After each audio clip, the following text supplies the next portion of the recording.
Hey guys, Underground Geek here. I'm doing this video kind of off the cuff a little bit, so if it doesn't sound very good, I'm sorry. I'm not running on a script or anything like this. I'm just kind of excited and I want to talk about this. Um, so I've been following the Dark Knight's Metal thing, and I'm also following White Knight, Batman White Knight. I've always been a Batman fan, as well as being a Venom fan.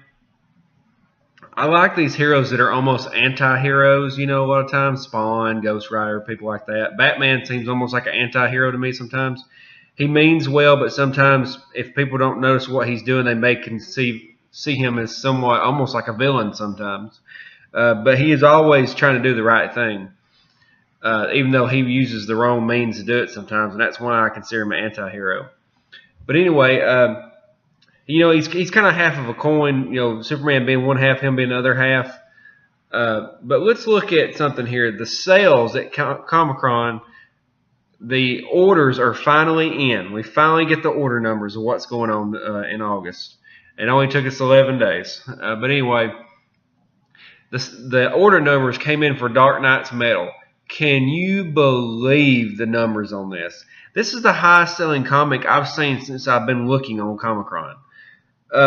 261,900 copies ordered of DC Dark Knight's Metal. Wow. That is crazy. And Batman 28 and 29 are still selling 100,000 right there. And then the closest thing to them is Secret Empire. Secret Empire, the big issue, number 10, was supposed to be the deal, blah, blah. You know what the orders were? 86,000. Okay. That's not even half of what Dark Knight's Metal sold. Okay. And I understand that that's issue 10 and this is an issue 1. Issue 1 always sells more. But this was supposed to be the humdinger finale comic right here. And it sold 86,000. So I started doing some numbers here. I started getting my calculator out. Okay. Generations had like 4 or 5 comics come out this month. All right. And these are one-shots, and they're supposed to be big events. Like, they're supposed to sell a ton. All right, we had Wolverine, Generations Wolverine, Generations Thor, Generations Banner, Hulk, and Totally Awesome Hulk. Not Awesome Hulk. Generations Phoenix and Jean Grey, and Hawkeye. Okay, and the Hawkeye one did terrible, but then again, he's not a frontliner character, but nobody cares about these characters. But so I took the sales from all those comics and added them up together, and they came out to 323,000 comics ordered for all of the Generations comics. So you're telling me that 4 or 5 one-shot big list Marvel comics only outsold DC Dark Knight's Metal by like 50,000, 60,000 comics. Are you kidding me? That blows my mind. Matter of fact, I'm gonna sit here and I'm just gonna calculate this. We got 323. I'm gonna get a fair number here. 261,000. 62,000. All right. They sold 62,000 with those combined comics more than DC Dark Knight's Metal.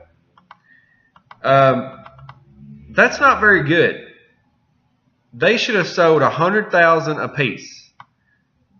And they're not selling because people aren't ordering because they don't care. They don't want to see this stuff. They want to see Dark Knight's Metal because it's a good story. It's been advertised.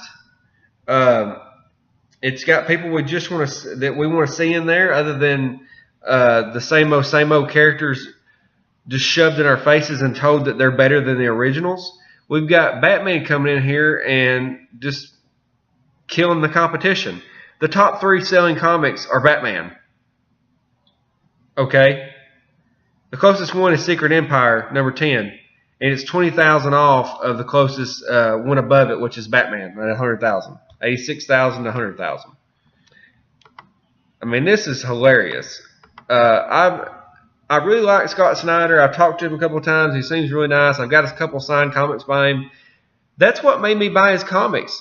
the fact that he was nice to me on social media. This is directly affecting their sales, and they don't understand it. Look at these numbers. All 4 or 5 of these comics together could not outsell or barely outsold DC Dark Knight's Metal. 60,000. I've seen comics get canceled for those kind of numbers. And then we quickly go from 80,000 down to 70,000 for Secret Empire number 9.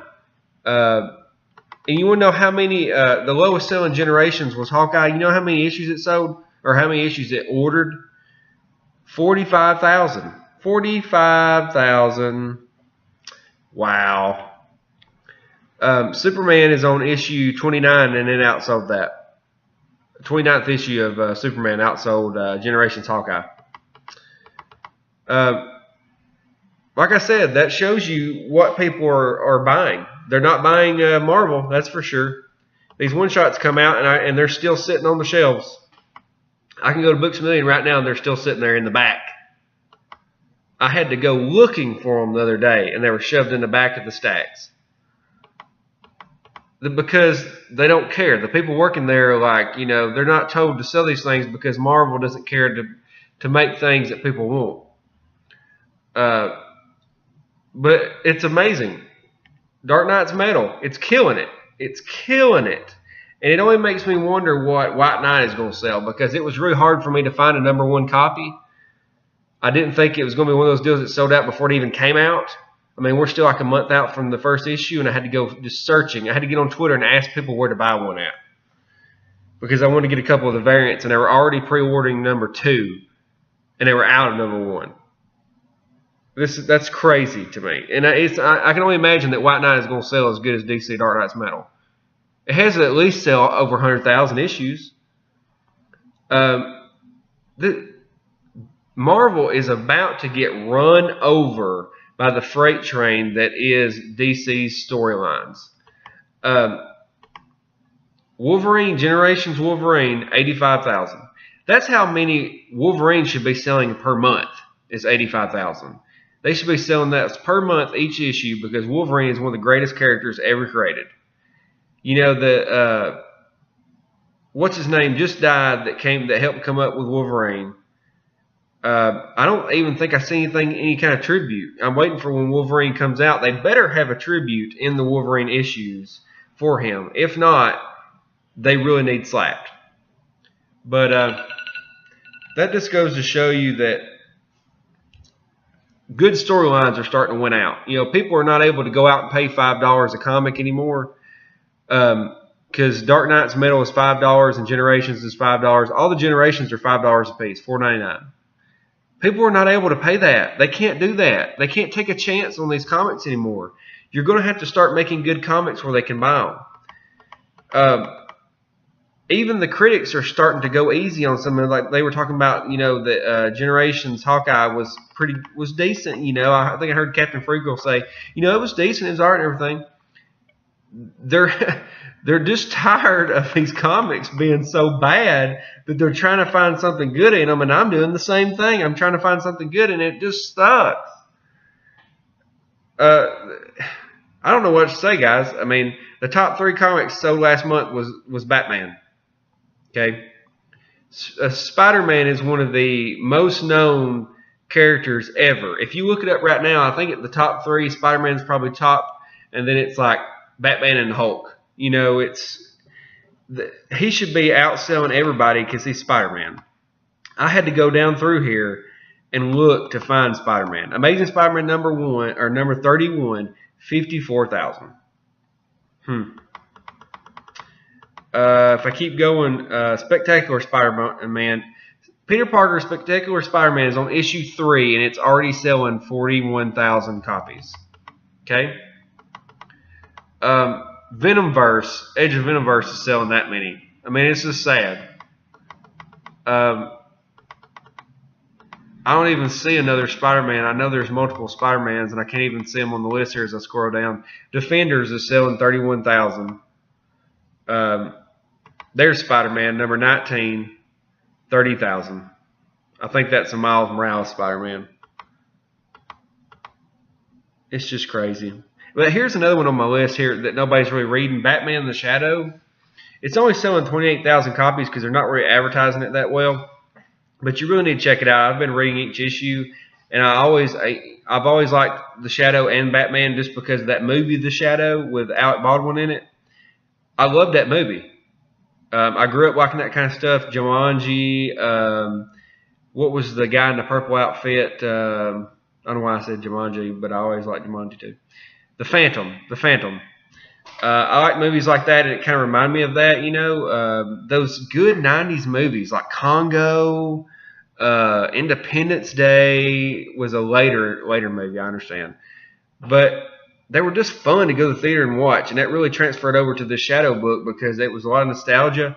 So check it out, Batman the Shadow. By the way, right below them, all new Wolverine, issue 23, 27,000. It's just sad, guys. But anyway, shout out to Scott Snyder and Greg Capullo. You did a great job. And that's all I want to talk about, guys. These numbers are just atrocious. Talk to you later. Bye.